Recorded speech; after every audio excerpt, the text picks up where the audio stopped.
Hello, good evening, नमस्ते। कैसे हैं आप सभी।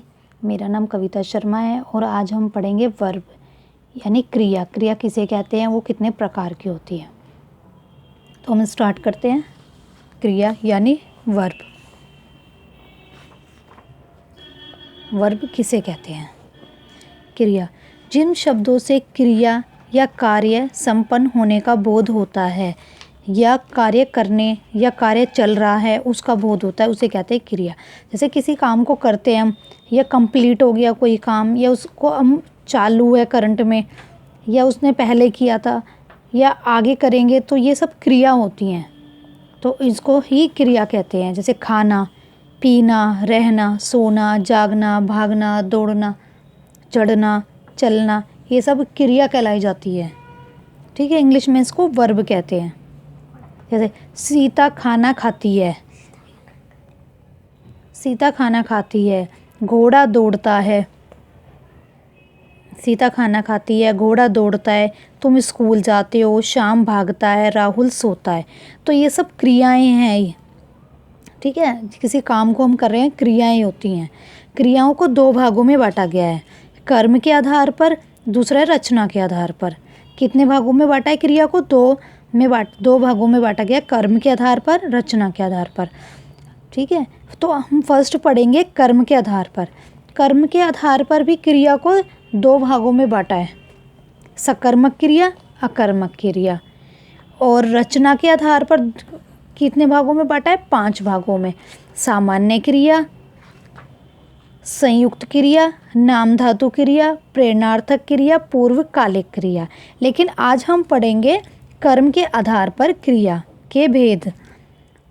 कर्म के आधार पर क्रिया को दो भागों में बांटा गया है, रचना के आधार पर 5 भेद में, कर्म के आधार पर 2 भागों में बांटा है, सकर्मक क्रिया, अकर्मक क्रिया। ठीक है, सकर्मक क्रिया किसे कहते हैं? वह क्रिया जिनके साथ कर्म उपस्थित होता है या कर्म की संभावना होती है, या जो क्रिया कर्म के साथ आती है, या जब क्रिया में कर्म की आवश्यकता पड़ती है।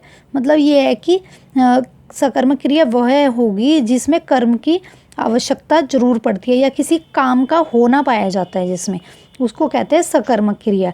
जैसे कि राहुल खाना खाता है। क्या खा रहा है? खाना। तो खाना खाता है, तो खाना जो आ रहा है वो सकर्मक क्रिया है।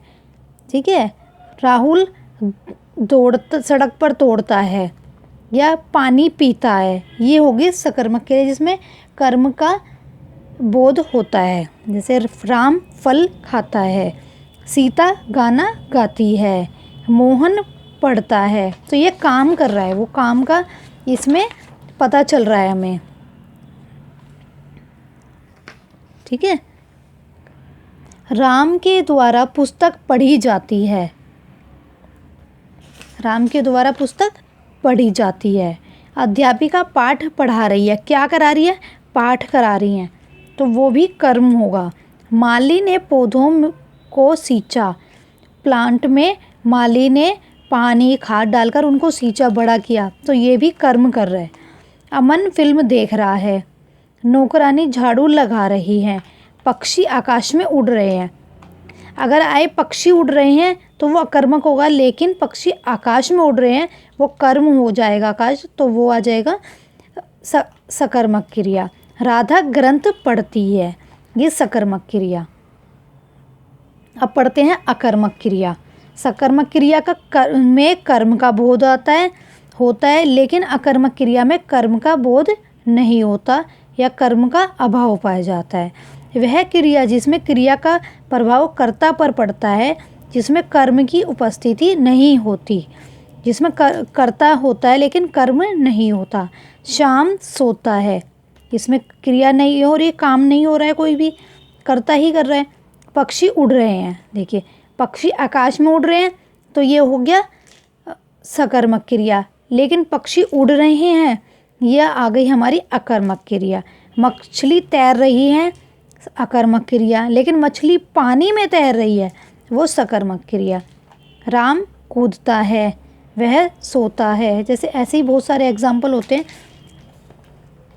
ठहरना, उछलना, मरना, जीना, बरसना, रोना, चमकना आदि। तो ये सब होते हैं अकर्मक क्रिया में। ठीक है। और कर्म के आधार पर दो आधार में बांटा था, दो भेद थे, सकर्मक क्रिया, अकर्मक क्रिया। लेकिन इसके तीन भेद और हैं, सहायक क्रिया, पूर्वकालिक क्रिया, द्विकर्मक क्रिया। तो ये टोटल हो गए 5, कर्म के आधार पर हो गए 5, सकर्मक क्रिया, अकर्मक क्रिया, सहायक क्रिया, पूर्वकालिक क्रिया, द्विकर्मक क्रिया। ये अन्य या सहायक भेद कह सकते हैं इनको हम।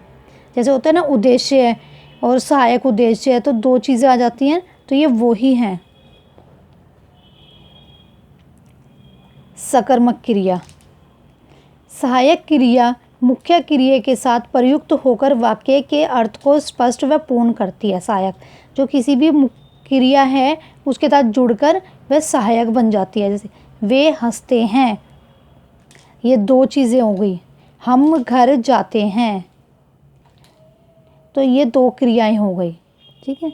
पूर्वकालिक क्रिया, जब कर्ता के द्वारा एक क्रिया को पूरा करके दूसरी क्रिया को पूर्ण किया जाता है।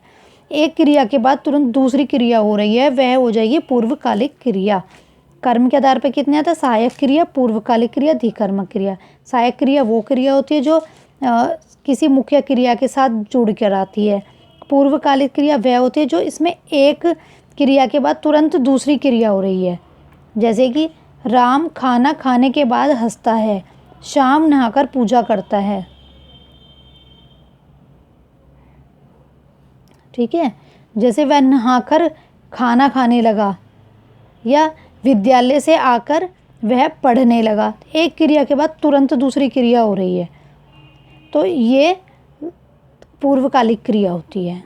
द्विकर्मक क्रिया, जिस क्रिया के साथ दो कर्म होते हैं, एक कर्म मुख्य है व दूसरा गौण होता है। ठीक है। एक मुख्य होता है, एक सेकंड नंबर पर है। सीता ने गीता के चाटा मारा, सीता ये मुख्य क्रिया हो गई, ये गौण क्रिया हो गई।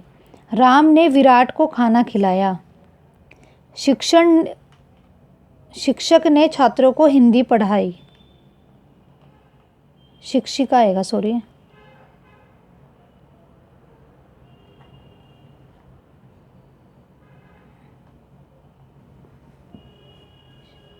शिक्षिका हो जाएगा या अध्यापिका।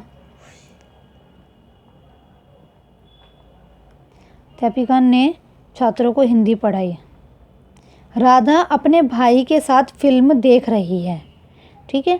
तो आज हमने पढ़ा क्रिया कर्म के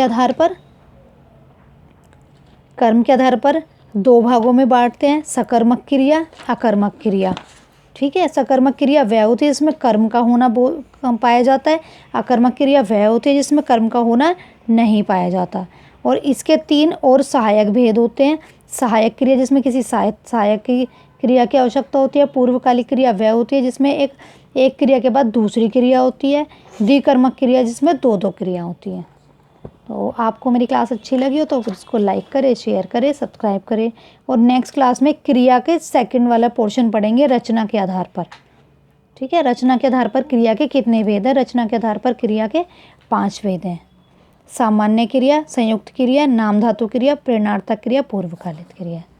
ठीक है। Thank you.